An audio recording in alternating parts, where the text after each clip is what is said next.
Hello everybody, welcome back to Kanga TV, home of North Melbourne fans, and over the next 48 hours or so we are set to learn the new names and faces making their way to Arden Street ahead of next season. The 2025 National Draft kicks off on Wednesday night, the 19th of November, a 2-day extravaganza broadcast live across the nation. All of the drama and all of the action set to unfold right in front of our eyes. And if this year's draft is anything like 12 months ago for North Melbourne, then dramatic and action-filled it promises to be. Let's have a look at the current state of play for North Melbourne ahead of the start of the draft. Take a look at Cal Toomey's Phantom Guide, and most importantly, who may be joining the ranks at Arden Street ahead of season 2026. So the current state of play for North Melbourne, we hold picks 25, 26 and 46 heading into the national draft, but that very well may change come draft night. Cal Toomey of afl.com.au, and in my opinion, the guru when it comes to the AFL draft, has reported that North Melbourne could be looking to move up a few spots in this year's draft. We're eyeing off Carlton's pick 11, and over the last few days, this news has gained momentum, and it's looking likely that North will trade pick 25 and a future second round pick for Carlton's pick 11. Heading into the draft, that is where the pick stands, but we know it's a heavily compromised draft between father, son and academy. We could see that pick slide up a few spots. So I mentioned Cal Toomey before because I want to have a look at his Phantom Draft Guide as a sort of discussion point and a starting discussion point for the moves we may make, especially on night one of the draft. So Cal Toomey has predicted that Carlton's pick 11 will turn into North Melbourne's pick 15, and we will select Latrell Pickett. He is a buzzy small forward from Glenelg. He is the cousin of Melbourne Demon Keziah Pickett.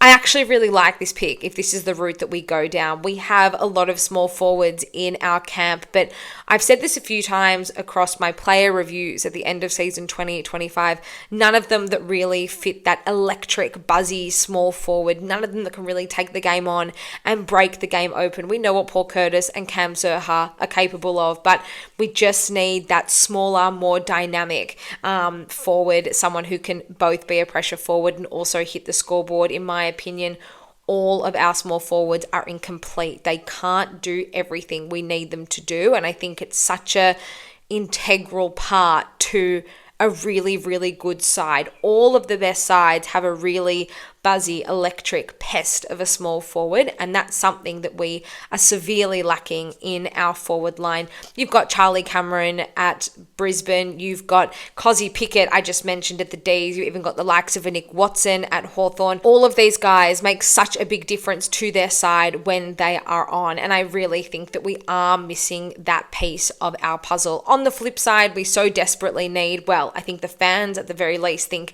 that we so desperately need a key position defender.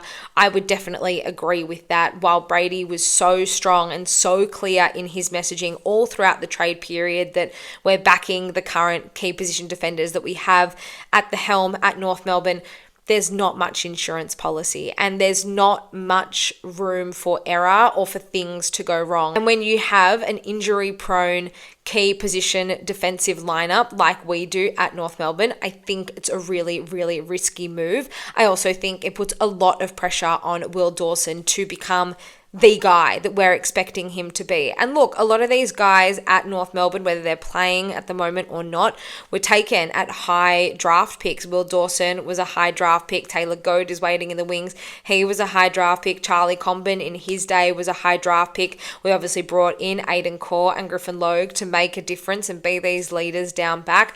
There's not enough players stepping up to the plate either physically due to injury or they're just underperforming. And I think we still need, in my mind, a bit of an insurance policy, not just for now, but it's more future-proofing because Toby Pink has really played, in my opinion, above and beyond his assumed skill set and assumed role in season 2025. He's definitely jumped ahead of the queue as it stands for Griffin Logue. Aiden Corr was out in and out of the side with injury this season and has been for the majority of his career, and he's probably looking towards the latter part of his career as well. Griffin Logue battled with injury over the past season and a half, and then when he was able to come into the side this year, he was underwhelming more often than he was performing. And then Charlie Comben, as incredible as he's been in defence over the past couple of seasons, his body is pretty fragile, and he too has had a few hiccups along the way with injury. So in my mind, we can't just leave everything to Will Dawson and have the future of our backline resting on his shoulders. I do think we need a little bit of an insurance policy, and for now it looks like Matt Whitlock will be staying up forward, at least for the short term, and I think that is a really good move for him, allow him to develop as a forward. His brother Jack played a couple of games up forward for Port Adelaide in the latter part of season 2025 and was excellent. So great. We're backing in the talent that we've got in our own backyard. And yes, Latrell Pickett is definitely a point of difference as it stands on our list. We haven't had a player like Latrell Pickett in our side since the likes of a Lindsay Thomas or even Boomer Harvey at the latter part of his career. You could potentially put in Patch Adams in that mix as well. So that's a good 10 or so years at least since we've had a player of his caliber in that position. And I do think that all of the best sides do have that small, dynamic, game-breaking small forward. So I think that would be a great selection and definitely a name that excites me if we do go down that path. The couple of names we've also been linked to are Blake Threadgold and Aiden Schubert. Both of these guys probably not a pick 15 or a pick 11, whatever Carlton's pick 11 shall we acquire that pick turn into. They're probably players that you would take around that pick 25, 26 mark. And I think North will be hoping and holding their breath and crossing their fingers that one of these guys is available come that second pick. When we look at that second pick, it's as it stands, it's pick 26. Cal Toomey has predicted that that will come in at pick 28. He's linked us to Harley Barker, a midfielder. He's actually a winger from Sturt in South Australia. He did his ACL in the latter part of season 2025. So not much footy for him if we do bring him in his first year. He is a powerful wingman. He's an athletic wingman, but again, is that really a need of ours? In my mind, not really. We've told Jai Simpkin that his best footy is on the wing, and that's where he'll be playing from season 2026 onwards. The proof is in the pudding. His last two games of season 2025 were excellent. Finn O'Sullivan, who we acquired in last year's draft, will hopefully be able to push up to a wing in the future. The same with Colby McKercher. We could see both of these guys rotating. Dylan Stevens had a really good, consistent season. We also know what Bailey Scott is capable should he be able to refine his best form. I think we've got options to cover those wings in our own backyard, and I'm nervous. This makes me nervous because look, a lot can play out over draft night, and it could come down to a lot of luck where players are available where maybe we thought they wouldn't be. We also don't know for certain that we are going to take Carlton's pick 11 off them and have this live trade play out in the first night of the draft. While I really trust what Cal Toomey says, and he's someone that I look to when I'm assessing the draft as a whole, it makes me nervous. It makes me nervous that we may be going in without insurance and we won't be future-proofing our list.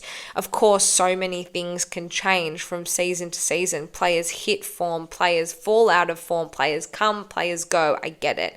But I think we're at a point now where we can't really afford to make too many more errors, if any at all. We look over the past few seasons, we've had these, top 5, top 10 draft picks, and we've constantly brought in the best available talent, and we've added some incredible talent to this list. Finn O'Sullivan, Colby McKercher, Harry Sheasel, Luke Davies-Uniacke, George Wardlaw. All of these guys will be part of a very, very powerful North Melbourne side in the future. But we've now just got to look at our draft hand, what is possible on the night, what is possible with each selection, and start to future-proof. And we really need to start selecting smarter.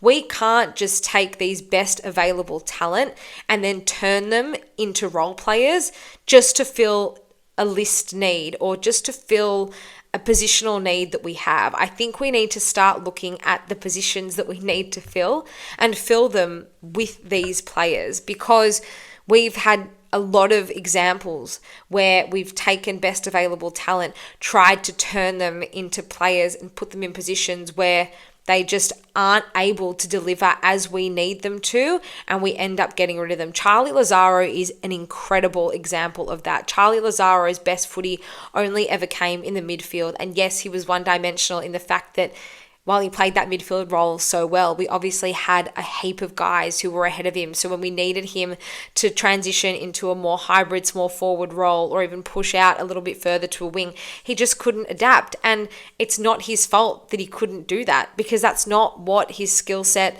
allows him to do, and that's not where his strengths lie. So I think we really need to start drafting smarter, and you'd think that we would have learned over the past few seasons, and some of the decisions that we have made have really come to bite us in the arse. And while I do think that the trade for Matt Whitlock will be beneficial to us in the next few seasons, we can't afford to have another big risk blow up in our face like the one that's going to be presented to us ahead of the draft starting on Wednesday night.